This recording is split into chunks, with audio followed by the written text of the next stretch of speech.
Es muy curioso que la basura no es de nadie, sí, es de simultáneamente. todos. Simultáneamente, claro. Pasarla bien, personajes, todo eso pasa en nuestros espectáculos. Nos chocamos con latas, entendemos los materiales, los reconocemos y digamos, la conclusión del espectáculo es, si los podemos separar, no son basura. El conflicto con los objetos que tenemos, los payasos, es chocarnos con estos materiales, ¿no? Con el plástico. ¿Qué hace tanto plástico en el escenario? Todavía estamos a tiempo de hacer algo positivo por nuestro planeta.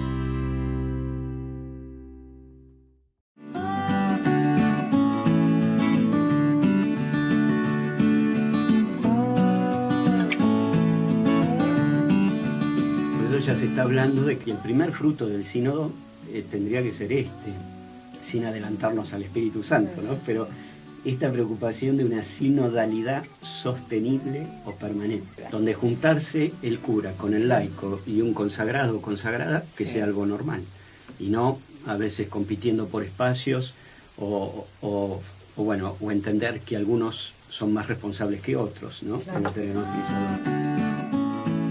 La invitación es a no perder el entusiasmo.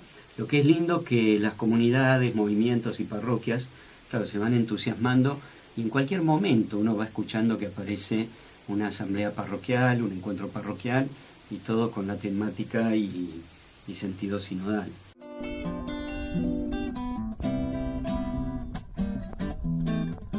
Una persona que no sabe hablar mi mismo idioma, pero si escucha la música, hay otro tipo de lenguaje compartido, entonces tiene otra llegada a la música, y en ese aspecto funciona muy bien.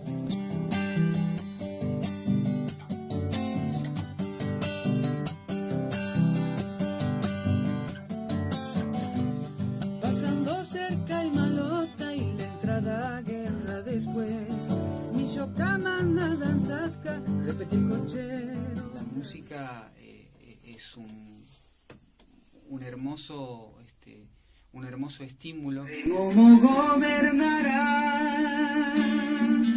Doña Telma viene y va en un auto de juguete.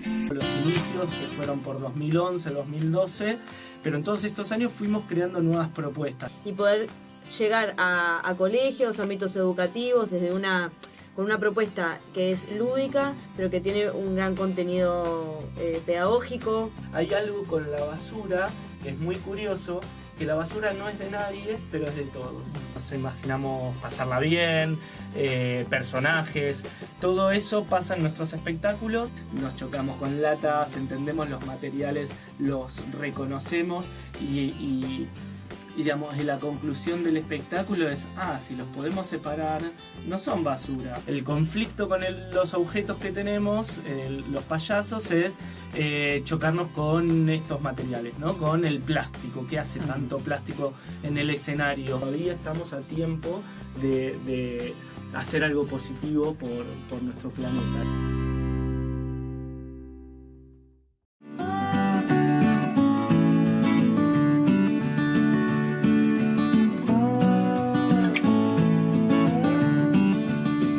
Ya se está hablando de que el primer fruto del sínodo tendría que ser sin adelantarnos al Espíritu Santo, ¿no? Pero esta preocupación de una sinodalidad sostenible o permanente, donde juntarse el cura con el laico y un consagrado o consagrada que sea algo normal, y no a veces compitiendo por espacios o entender que algunos son más responsables que otros, ¿no? Claro.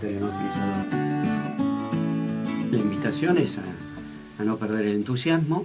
Lo que es lindo que las comunidades, movimientos y parroquias, claro, se van entusiasmando y en cualquier momento uno va escuchando que aparece una asamblea parroquial, un encuentro parroquial y todo con la temática y sentido sinodal.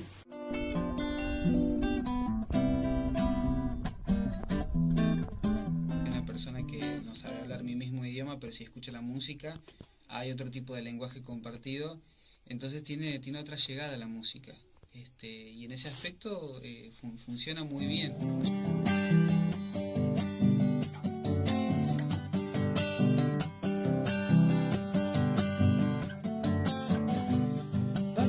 cerca y malota y la entrada guerra después. Mi yocama nada en Sasca, repetir cochero. La música es un hermoso estímulo. ¿Cómo gobernará?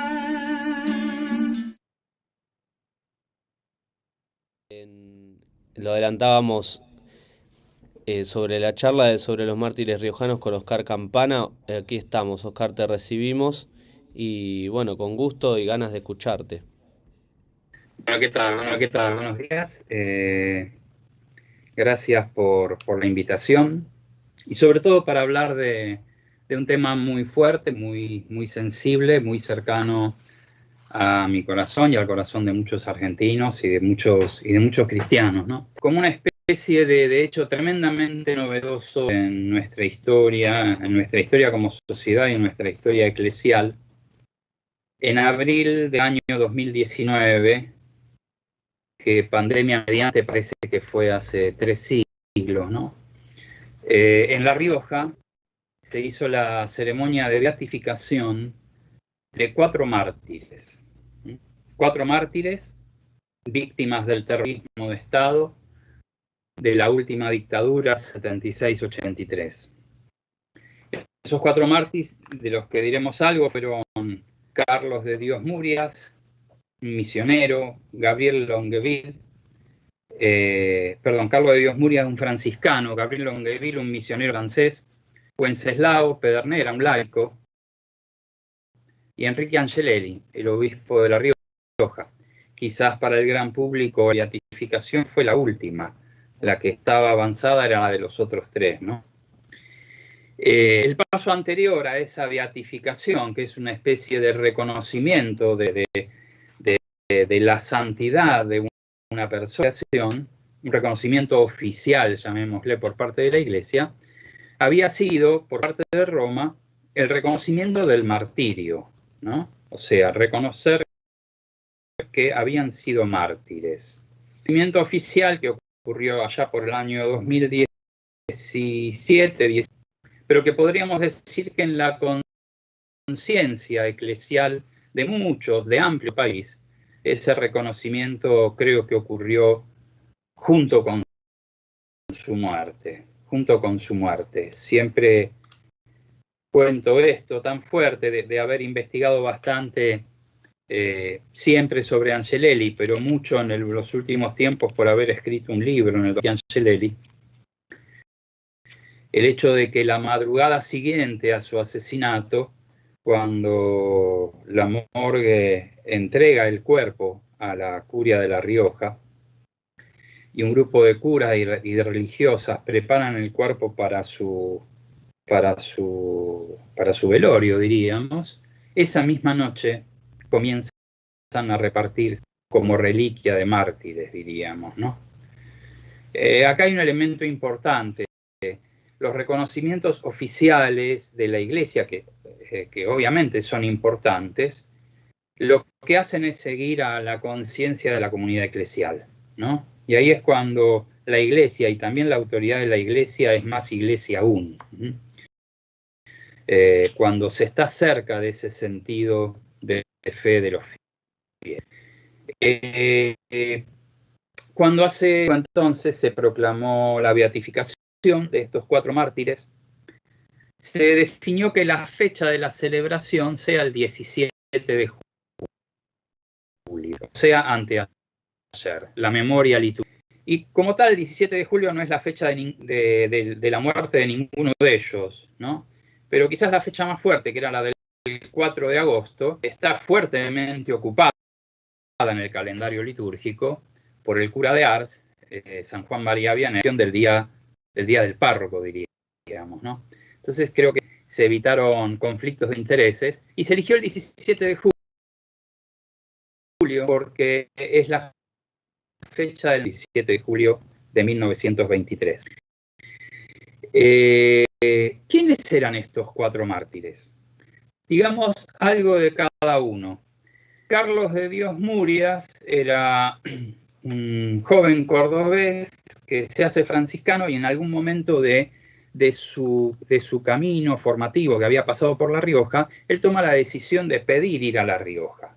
La Rioja, esto a lo mejor en otra ocasión lo charlaremos más, por aquellos años se convirtió en una especie de poderosísimo imán, la diócesis de La Rioja, con Angelelli a la cabeza a partir de 1968, en un poderosísimo imán de los sectores, si querés, más vinculados a la perspectiva de la pastoral popular, a la idea de una fuerte pastoral social y de una fuerte renovación conciliar. Carlos de Dios Murias eligió ese camino y terminó allá en el año 76 en la parroquia del Chamical. Gabriel Longueville es un misionero francés que siguiendo toda una perspectiva misionera abierta a otros lugares del mundo, abierta ya en la década del 50 por Pío XII, a fin de los años 60 él decide venir a Argentina.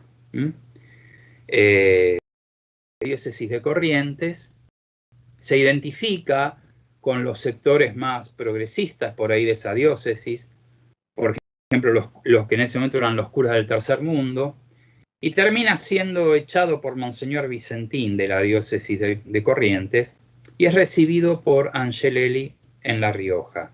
También terminará ese año 76 en la Chamical. Wenceslao Pedernera es un laico puntano que había tenido una fuerte actividad en Mendoza, vinculado al movimiento católico, algo que hoy nos suena raro, pero la llamada Acción Católica Especializada tuvo en el movimiento rural, en algunos sectores del país, un desarrollo importantísimo. Al momento el episcopado de aquellos años, quizás uno de los más conservadores del mundo en aquellos años, decide cerrar la experiencia de lo que era la Acción Católica Especializada a nivel nacional. Juventud Universitaria Católica, Juventud Obrera Católica, Movimiento Rural de Acción Católica, y esas experiencias solo siguen parcialmente en algunas diócesis. Wenceslao Pedernera es el laico que va a estar arriba de tierras, codetral, que decide crear la diócesis de La Rioja como parte de su pastoral social. Imaginemos esto hoy, una diócesis que en su pastoral una cooperativa para trabajar por la propiedad de la tierra de los trabajadores populares, podríamos decir, en un lugar donde había muchísimos latifundios improductivos. Ese es Wenceslao Pedernera. Enrique Angelelli es un obispo cordobés que en el año 68 es titular de la diócesis de La Rioja, que había tenido una importante participación en el concilio, que había tenido un ministerio pastoral importantísimo en la diócesis de Córdoba, como un obispo cercano a la gente y a las causas populares, sindicales, estudiantiles, que entre muchísimas peculiaridades de su biografía, no es muy común hoy escuchar que un obispo auxiliar sea prácticamente separado de su cargo y mandado a atender una capilla, una parroquia en los suburbios de una ciudad. Esto le había pasado a Angelelli siendo obispo auxiliar de Córdoba por sus decididas a favor de la renovación conciliar y su apoyo a los sectores del clero y del laicado más comprometidos con lo social. Quizás como una forma que deje de ser tan problemático en Córdoba, en el año 68 se lo nombra obispo de La Rioja. El nuncio de aquellos años dirá, mucho después, Monseñor Mozzoni dirá que haber nombrado obispo a Angelelli. Lo digo esto porque forma parte de las complejidades de ese tiempo.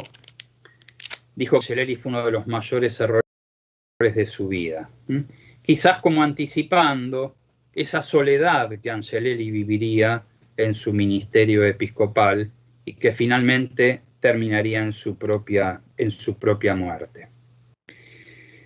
Instalada la dictadura en marzo del 76, comienza una temática a los distintos actores de la iglesia riojana.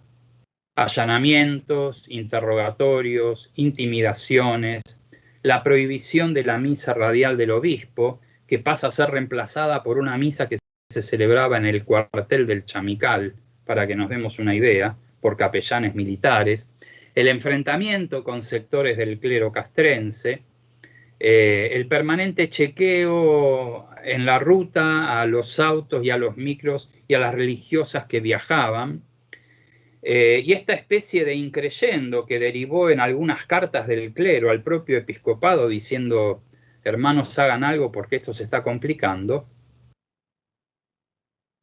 va a culminar en esta serie de asesinatos.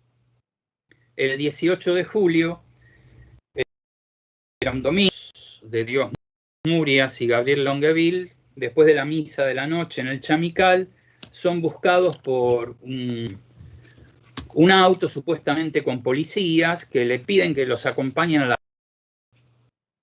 porque en La Rioja había detenidos que dicen que los conocían a ellos, y ellos le piden el favor de que los acompañen porque seguramente no estaban en nada, pero el testimonio de ustedes va a ser importante. Con muchas dudas ellos se suben a ese auto y nunca más se sabe de ellos, salvo al otro día cuando a 7 kilómetros del Chamical, junto a unas vías, son encontrados por unos trabajadores ferroviarios, acribillados, asesinados, torturados, particularmente ensañados con Carlos Murias, que había sido alumno del Colegio Militar en Córdoba, particularmente ensañado. Resulta a veces fácil contar cosas de los mártires de la antigüedad y decir que a San Lorenzo lo quemaron en una parrilla. Resulta mucho más difícil y perturbador decir cosas como que a Carlos Murias lo mutilaron en los genitales, vivo antes de matarlo.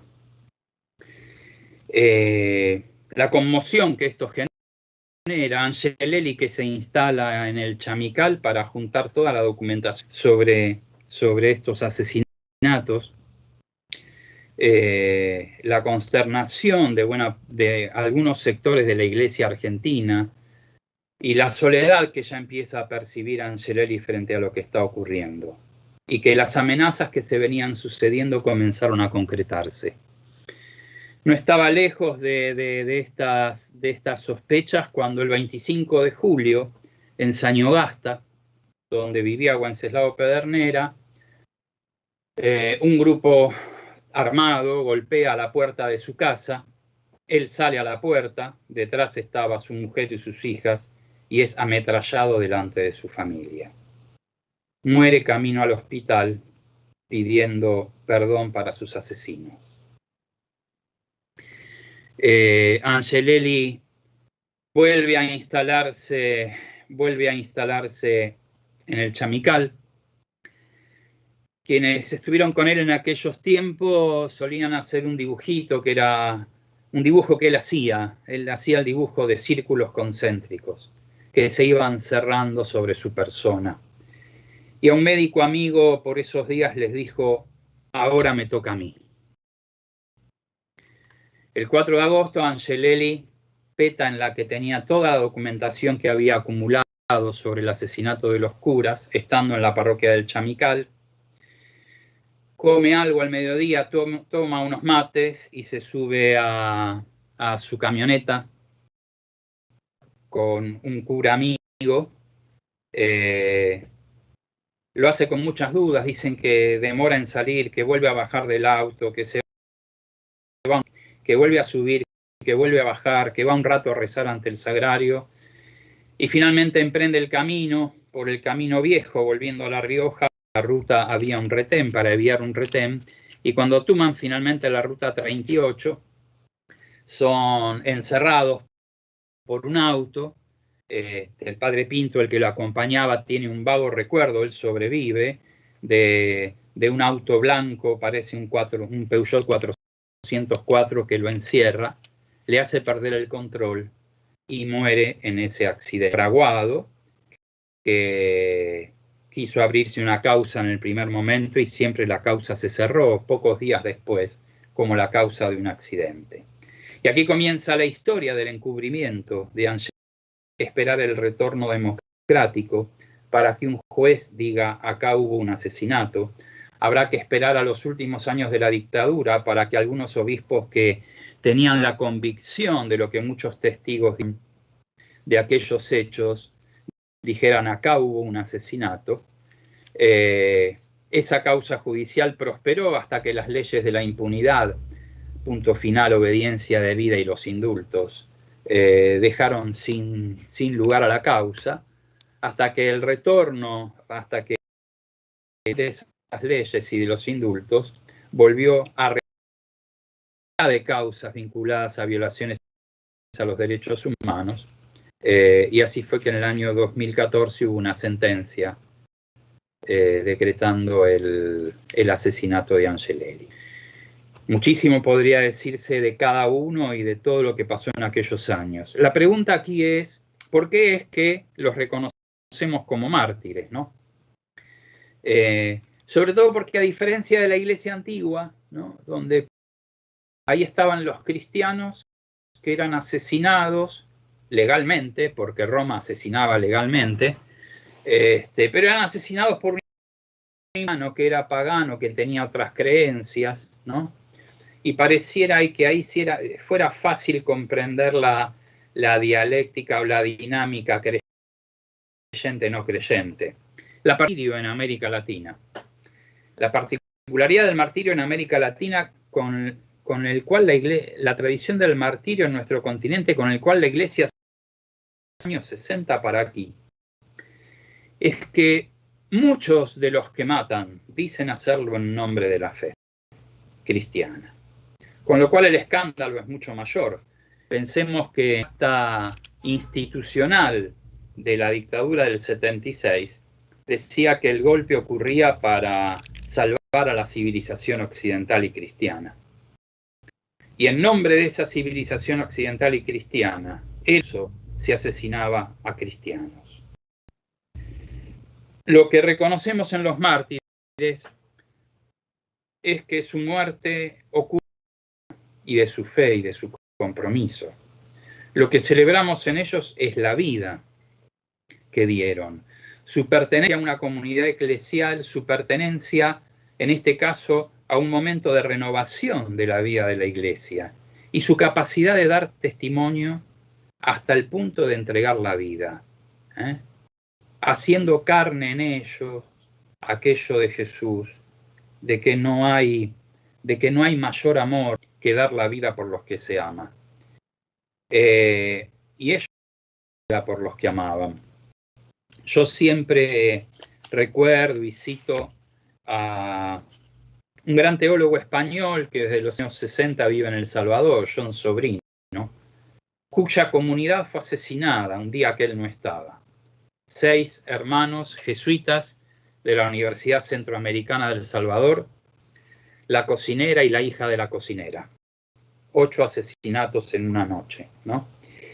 Y en diálogo, pero en alguno de sus viajes en Argentina, ¿no?, el que tanto habla de esta especie de misterio de la iniquidad que a veces está presente en la vida y en la historia de los hombres, le preguntábamos qué es lo que a él le daba esperanza.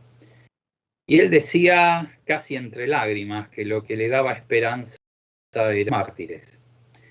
Cómo en medio de tanta muerte, de tanto dolor y de tanta injusticia, podía haber aún que por amor sea capaz de dar la vida. Y yo creo que este es el gran mensaje para alguien como Angelelli, que no es, y sus compañeros mártires, que no son víctimas aisladas.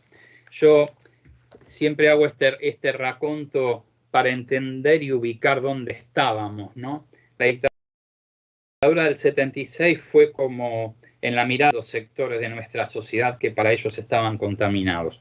Y por aquellos meses hubo una fuerte embestida contra la Iglesia. El 14 de mayo un grupo de laicos del Bajo Flores, Mónica Miñones, Horacio Pérez Weiss, Beatriz Carbonell, que estaba embarazada, César Lugones, María Marta Vázquez Ocampo, Russo, Lamble y Mónica Quinteiro, son secuestrados y no se sabe nunca más de ellos. Unos días después son secuestrados los jesuitas Llorio y Yalix, liberados medio año después. El 4 de junio, los seminaristas asuncionistas Carlos Antonio Felietro y Raúl Eduardo Rodríguez, desaparecidos hasta el día de hoy. El 4 de julio, los mártires palotinos, Alfredo Liden, Alfredo Kelly, Pedro Dufo, Salvador Barbeito, Emilio Barletti. El 18 de julio, Carlos y Gabriel. El 25 de julio, Wenceslao Pedernera. El 4 de agosto, Angelelli. Ahí está todo. Digo, ahí está todo. Aquí está solo la punta del iceberg de muchos otros cristianos que padecieron la persecución, ¿no? Y digo, una última cosita de Angelelli que para mí lo pone allá a la altura de los grandes padres de la Iglesia, ¿no? Los cristianos de la antigüedad hablaron y escribieron mucho sobre el martirio, porque era una realidad cotidiana. Ellos mismos después fueron mártires. Muchos de los textos de los padres de la Iglesia sobre el martirio están escritos por hombres que después fueron mártires. Y algo así pasa con Angelelli. Solamente una frase sería para releer y para reflexionar y meditar la homilía de Angelelli en el sepelio de los muertos, de los curas asesinados en el Chamical. Es la última palabra de él del registro escrito, unos días antes de su propio asesinato. Y él en un momento dice: hoy estamos aquí y mañana habrá otros que estarán rezando. Dios quiera que así sea, estarán rezando por nosotros, como nosotros estamos rezando por Carlos y por Gabriel. Le gusta decir a John Sobrino que estos mártires son mártires jesuánicos, porque Jesús, nuestro primer mártir, tuvo la valentía de no renunciar, aunque sabía que una de las posibilidades de ese camino era la muerte violenta. Leli, a quien muchos le habían dicho: andate del país, te sacamos, te escondemos por ahí, y dijo no, porque como dice el Evangelio, si matan al pastor se dispersarán las ovejas. Y él se quedó hasta el fin. Bueno, esto quiere ser un sencillo homenaje, estas palabras, para aquellos que fueron capaces de amar hasta el fin. Muchas gracias, Oscar. Claro. Y yo,